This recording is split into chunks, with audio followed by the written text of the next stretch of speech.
Welcome to the Designer Practice Podcast. I'm your host, Kayla Das, and I am a Canadian social worker, business coach, and private practice owner. I love all things systems, strategies, and step-by-step processes, helping therapists and coaches design a private practice that doesn't only provide practice profitability, but also the time freedom that they had initially set out to achieve. In this podcast, we'll discuss everything from private practice startup to passive income to building automated systems so that you spend less time inside of your practice and more time outside of it doing the things that you love. Let's dive in.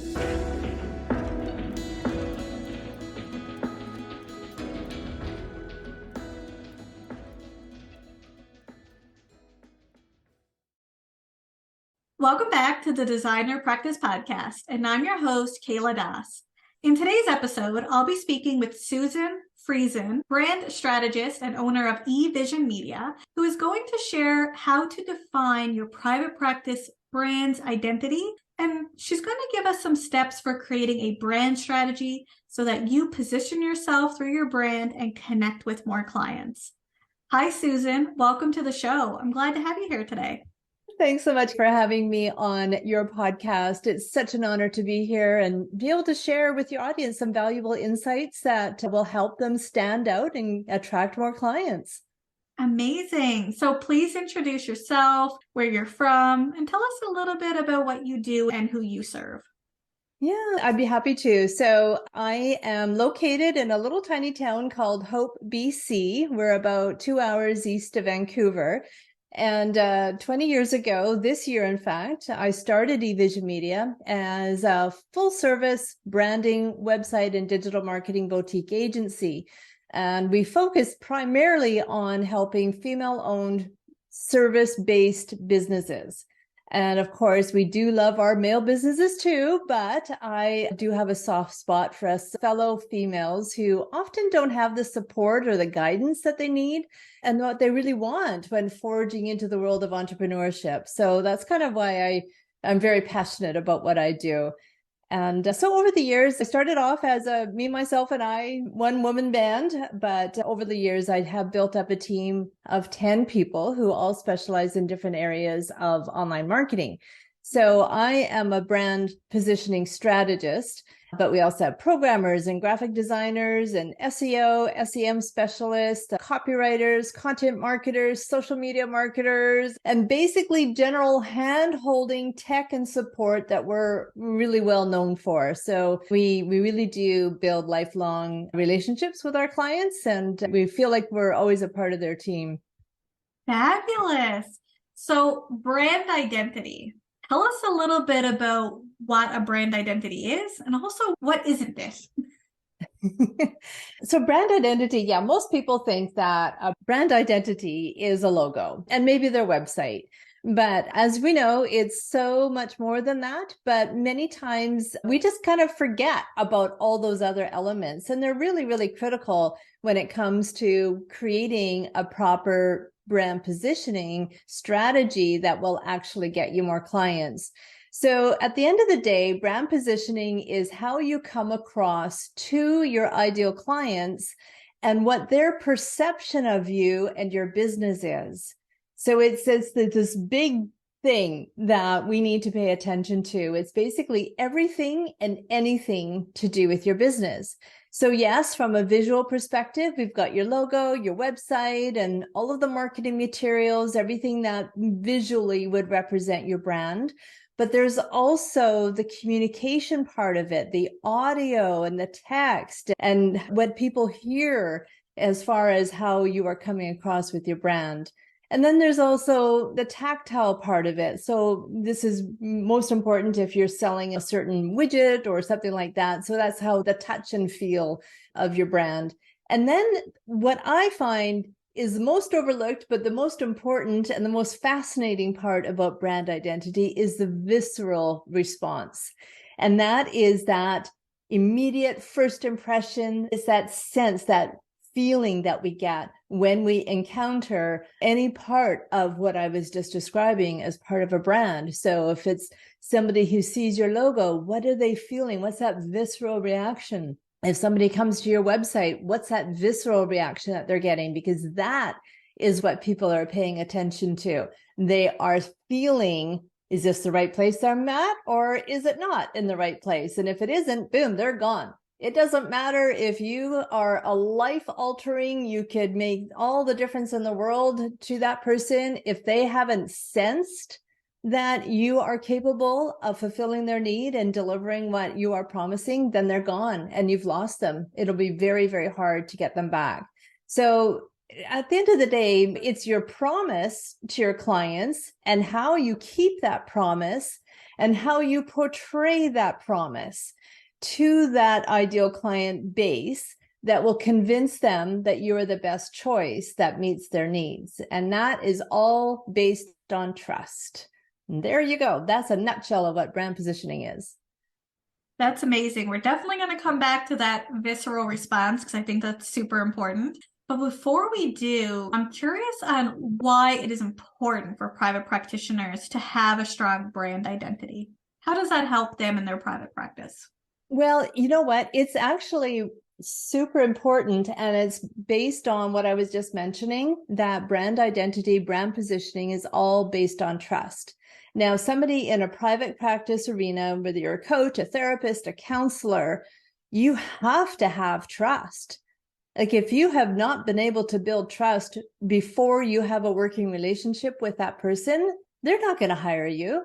Every business really needs to develop trust. I mean, this is across the board, especially now that we're in post-COVID world. That element of trust has magnified in a much bigger way. And so for coaches and therapists and counselors, if they have not succeeded in being able to emulate that trust to potential clients, then they're just going to really struggle in getting new leads and new clients out of that.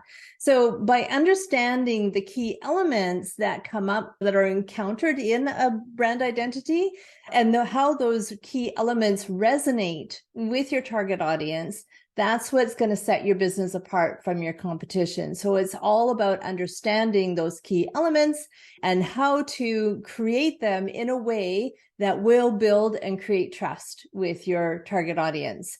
And as I said right at the beginning, it's all about how are those first impressions being made? So what are they seeing? How are they seeing it? What do they hear? What are they reading? How are you reading? How are you coming across? What's your voice? How are you presenting yourself? Is it very mature or is it very carefree and happy and things like that? All of that comes up with your brand identity. And then, of course, what they read and how they feel and all of that stuff that I was just talking about. At the end of the day, what we want to control with our brand identity and how to elicit that trust is how are we going to help them feel that trust after experiencing a touch point in your brand? You spoke about the key elements there. So can you share with me what those key elements are and also what goes into creating a compelling brand identity? Yeah, and both of them are kind of the same thing. So the key elements, and honestly, this is what many business owners, and I dare say a lot of coaches and counselors and therapists, they kind of skip this step. They want to go and make a difference in the world, and doing all that paperwork, doing all that strategy, doing all that figuring out is just not something that they want to take a lot of time on. They just want to get out there and be of service. But I'm going to share with you a little bit of that brand strategy. And this is what those elements are that need to go into that strategy in order to be able to do everything that I was just talking about getting that trust and making that favorable first impression. So the first one actually is writing down and thinking about your purpose. Why are you doing what you want to do? And I hope that your audience, and I'm sure that your audience would not say, well, to make money, because if you're just in this industry to make money, then you're not in the right industry. You're not doing what you're on purpose to do. And so other than making money and being able to pay the bills, why are you doing what you're doing? What's your purpose? And then figure out your values, because your values is really important as well. How that comes across to your target audience group of people, it needs to be in alignment, because values As long as they feel like your values are in alignment with their values, then that's a huge trust indicator. That will help them really be able to trust you. And so really get clear on what your values are and make sure that that gets shared so that they know that on your website, in your social media, your marketing materials. Then another really big part of it is your unique selling proposition. How do you differentiate yourself? Because we know that the world is full of coaches, therapists, and counselors. And yes, it can be broken down into a niche. There's lots of talk about being clear on your niche.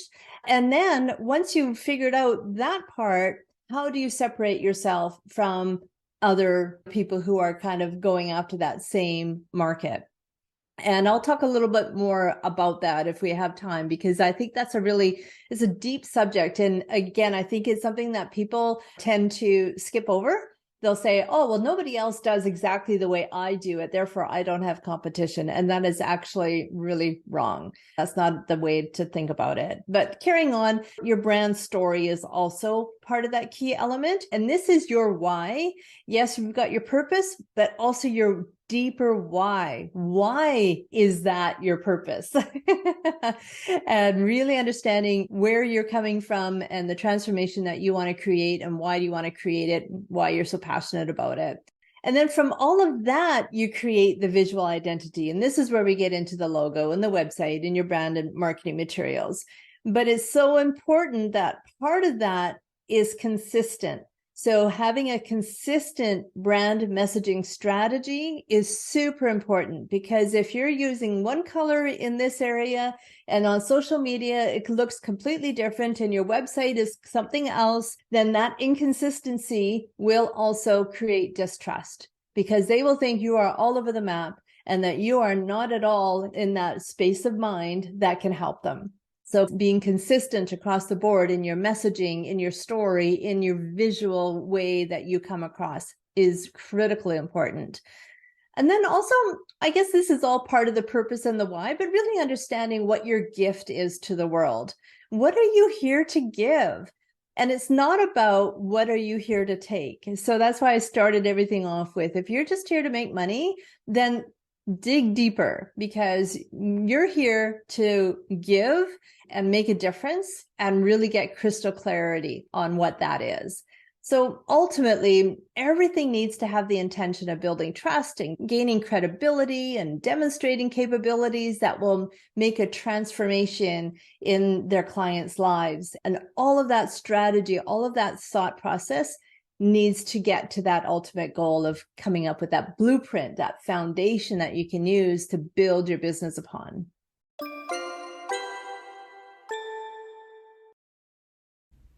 Have you been looking for quick templates to help you with starting or growing your therapy or coaching practice? Whether you're looking for practice startup forms, branding kits, a consultation script, or a step-by-step process for writing effective therapist directory profiles, I have you covered. Instead of starting from scratch, check out my designer practice digital template shop on Etsy to find templates that best fit your practice needs. If you're not yet in the market for purchasing digital templates, follow my shop on Etsy so you don't miss a thing. Head on over to the Designer Practice Digital Template Shop at designerpractice.etsy.com. That's designerpractice.etsy.com. Now back to our episode. That's fabulous. And actually something that I see is that for therapists, they know what they want to give out in the world because they help clients in their sessions. But I think where things get lost is that marketing side, is before they even walk in the room. And, often therapists say to me, I know how to create connection and empathize and support my clients once they're with me. But before they even find you, or they find you and they land on your website or social media, or just beginning to learn who you are, that is where some of the difficulty comes in. And really what I'm hearing you say is that really the person you are in your therapy sessions, it's kind of who you need to show up as your brand, in your marketing. Yeah, absolutely. Yeah, you're very right, because especially when we're talking specifically about coaches and therapists and counselors, you are the face of your brand. So who you are as a person is also your brand. And because you can't fake that, you can't hide parts of you, some evil part of you or whatever. When you're working with your clients, this is who you are. And so that needs to translate so that when you're doing your marketing on your website, social media, newsletters, whatever it is, the people who don't know you yet, haven't met you yet, haven't had that experience with you yet, we want them to get that visceral sense of what their experience with you would be like if they did work with you. So let's talk a little bit about that visceral response piece, because I really want to bring it back to that. How would a therapist or coach start identifying or creating that visceral response in their branding, wherever it is? Well, it really is a combination of everything that I was just talking about. It's having that foundation, understanding clearly how they need to position themselves in front of the people who don't know them yet, and then emulating that through the words that are written down, the visual component, the colors that are chosen, how they're coming across, like even just that tone of voice. It has a wide spectrum of possibilities and opportunities, right? And it all depends on them. What is that experience like when they are talking with their client? Is it very subdued and quiet and gentle and soft?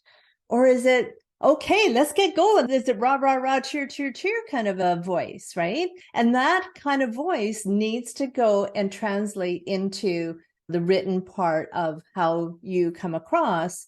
And that in of itself will give people that visceral response of, oh, I really like how this person is coming across.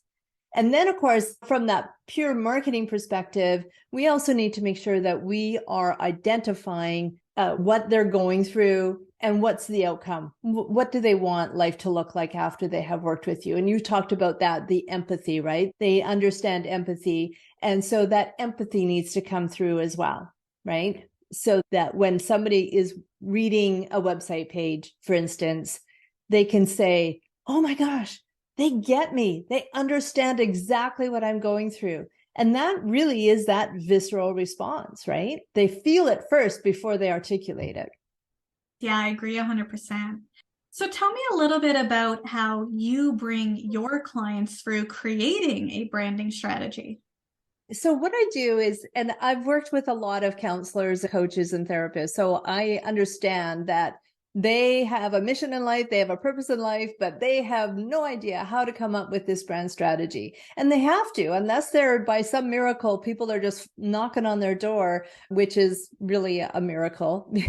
So what I do is I take them through a multi-pronged approach to help them get that clarity that they need to build that solid foundation for their brand identity. And so just to give you an overview, first of all, I help them define their value statement, and then their position statement and their brand promise and their mission statement. So all of these things are formulas that we can walk through and come up with that clarifying statement. And all of those statements can all go onto the website, on the About Us page and things like that. So everything that we do is kind of repurposed throughout all of the marketing materials that are needed. And so then what we do is we get into defining who their ideal client is. I mean, we can't not do that. But it's interesting that a lot of people will come to me and say, well, I work with anybody. I can work with this people and I can do that and I can do this and I can do that. And I go, well, that's fabulous. But from a marketing perspective, that's not going to work for you, because the brand messaging needs to be very specific to that group of ideal clients, so that we do gain that trust that they understand that you know what they're going through, right? So it isn't just anybody who is breathing. Now, I'm going to clarify, though, that that doesn't mean that just because from a marketing perspective, we have defined this group of people as our ideal client base, But that doesn't mean you're going to turn away anybody else. If you can still help somebody else that's outside of that circle, fine. But we're not going to try and market towards them. We're going to market towards the group of people where it is a love fest with them. And that's what I do when I work with them to figure out who their ideal client is. And we have a strategy, we have a plan of figuring out, okay, what is the group of people who give you the most joy to work with? And it's a vice versa thing, right? It's a love fest. They love you, you love them. They pay their bills on time. They tell people about you. They're your biggest cheerleader. Those are your ideal clients. And sometimes it's difficult to figure that out. So we go through a whole checklist of things on how to get clarity on that. So once that's done, then we figure out the USP, what differentiates them from the competition. And so this is an interesting process because I had said before, just because nobody does it the way I do it doesn't mean you don't have competition. And also, competition is not just another counselor, another therapist, another coach. Competition really is anybody or anything that client, potential client, would go to try and get help. That anything could be looking at YouTube videos. It could be going to their clergy. It could be talking to their best friend. It could be their doctor.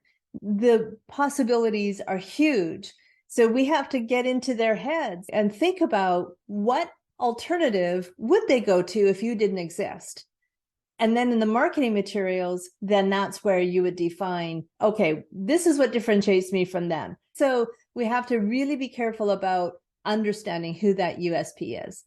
Once we figured out what their USP is, and by the way, USP means unique selling proposition or unique selling positioning.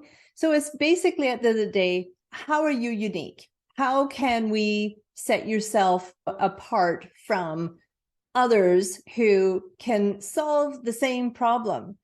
And that's kind of what I mean by how can we set you apart from that other person's best friend or going to a YouTube video or doing all that kind of stuff. So that's where we take what that unique selling proposition is and compare it with the possible competition so that we are setting it apart and rising it up and making it a no-brainer that people will choose you over those other options that they have. So then once we figured that part out, then we go into defining the brand messaging and that voice so that we can build a cohesive and memorable brand that inspires confidence and builds credibility and gains trust in our clients. So that consistent brand voice and messaging can help establish trust with our potential clients. And that's at the end of the day, what it's all about. So we want to think about how you want to be perceived as and craft the messaging that is clear and concise and resonates with your target audience. And that's kind of what I do when I walk through with our clients. And then we go into actually fulfilling it, designing the logo, designing the website, creating the marketing materials and all that kind of stuff, because we now have a blueprint, a foundation to work upon. That's fabulous. And actually, I might be going a little off topic here, but you mentioned about how we differentiate ourselves with others. It's also outside of just other therapists or other coaches. It could be your friends. It could be books, it could be anything. And I think that this is also a really important step if someone even wanted to create, say, a passive income stream. And I know that we're going a little off topic, but it really helps with the brand too, because if you want to start creating products or you want to start scaling a private practice, your business may include some of these things as well. And you've already positioned yourself because you already know who these people might be and how you would differentiate yourself for those products as well as your one-to-one services.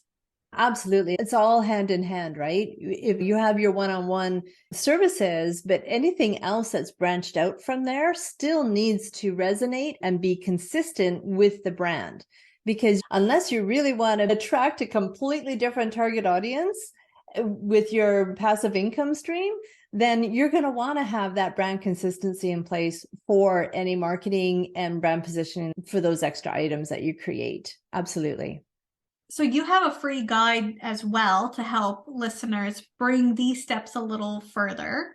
Can you tell us a little bit about your free guide and how it can help listeners with creating a private practice brand identity? Yeah, absolutely. I'd be happy to. Thank you. It's called Unlocking Customer Trust and Business Growth. And then it's a 7-step guide to defining a compelling brand identity that appeals to your perfect clients. And so in this guide, we're giving them the opportunity to define their business purpose and values, identify your target audience and craft your unique selling proposition, develop the brand story and messaging, and know how to define your visual identity and consistently communicate your brand identity. So a lot of this guide is a lot of what I was already talking about, but I go into a little bit more detail to give you the foundational points on how to get going on all of that. So by following those 7 steps, you'll be able to create a compelling brand identity that actually appeals to your perfect clients and helps drive business growth. Perfect. So to sign up for Susan's free 7-step guide to defining a compelling brand identity, please check out kayladas.com/Susan Friesen freebie, or you can simply scroll down to the show notes and click on the link. Susan, thank you so much for being on the show today. It was so great to have you here.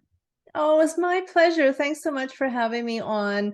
And just a reminder that building a solid brand identity foundation is a complex subject, and we just covered the surface here, but I trust our audience now understands why I'm on a mission to help entrepreneurs who might be struggling because they may have skipped those important steps. And so hopefully we've piqued some interest there. And the good news is that it's not too late if they did. It's never too late to step in and start building that foundation. Amazing.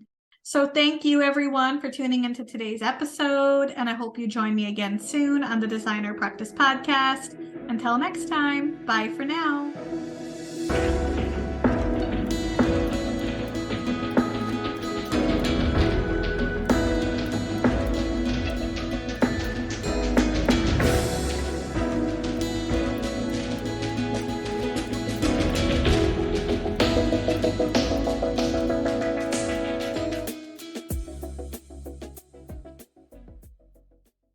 Please be advised that the podcast advertisements and links in this episode may be affiliate and/or sponsor links where Evaspare Inc. and the Designer Practice Podcast receive compensation for sales or signups made through link clicks. This helps the Designer Practice Podcast continue to provide free and valuable content to you each week. Thank you, and we appreciate your support.